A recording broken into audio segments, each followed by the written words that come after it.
Hello class, welcome to the next segment in lecture 24, and in this segment I want to briefly talk about the formulation that we introduced in segment 2 where we represent some sort of state variable in the atmosphere as a background state plus a deviation from the background state.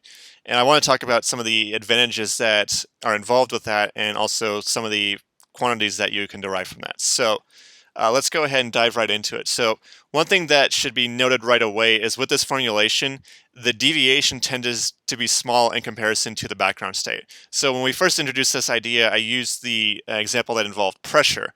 So typically the background pressure, which is the average pressure at ground level, at sea level around the globe, is around 1,013 millibars. And if you've got, say, even a really intense surface low, say something like 980 millibars, the deviation from that background state is going to be around 33 millibars. So the deviation itself is 33 millibars. Technically it's negative, but here we're only mainly focused on the magnitude itself. So your deviation is 33 millibars, but the background state is 1,013 millibars. So the deviation is very, very small in comparison to the background state, and this actually offers up some mathematical advantages, which we will take a look at towards the end of the segment.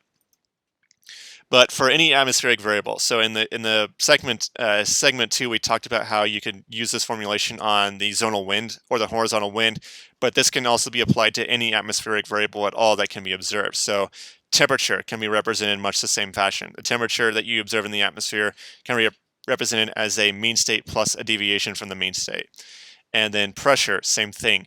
And a lot of times the background mean state for pressure is the value that I just mentioned, right around 1,013 millibars, or what's exactly equal to 1 atmosphere.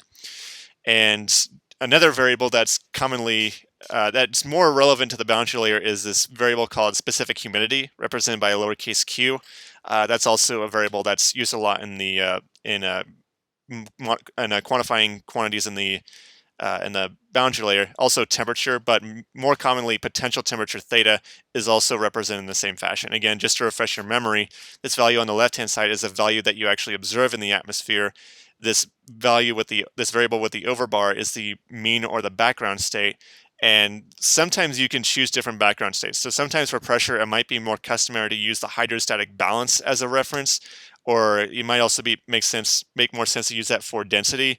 But usually the mean background state is just on the average value that you would expect to observe in the atmosphere on the time scale that you're interested in. So if you're looking at synoptic scale weather, then the mean value of pressure would make sense to use that value of 1 atmosphere, which again is around 1,013 millibars.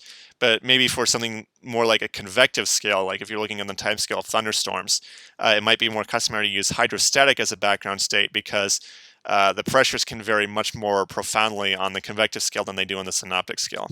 And again, this term with the prime on it is the deviation from the background state. And again, this tends to be very small in comparison to the term with the overbar in it. And that holds true for pretty much any physical parameter in the atmosphere. And this formulation allows us to, believe it or not, simplify a lot of mathematical expressions. So one of which is something called the binomial approximation, which goes something like this. If you have the following expression here, 1 plus some value x raised to the power of a, if x is really small, then you can actually rewrite this equation as 1 plus a times x. And this actually is justified by using a Taylor series expansion.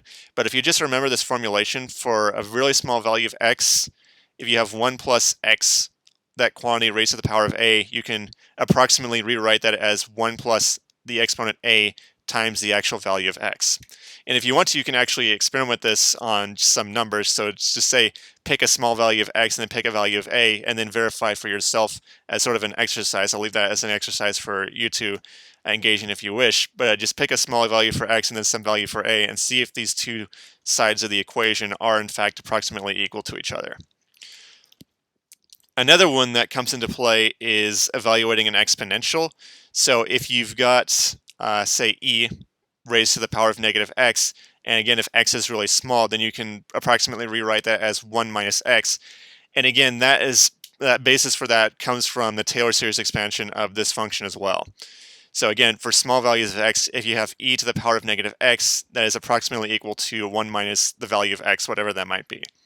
And another one that I didn't include, but is also, it's not as relevant in the atmosphere as these two approximations, but another one is small angle approximation, where if you have a small value of angle, some angle theta, then the sine of that angle theta is approximately equal to theta itself, if theta is in radians.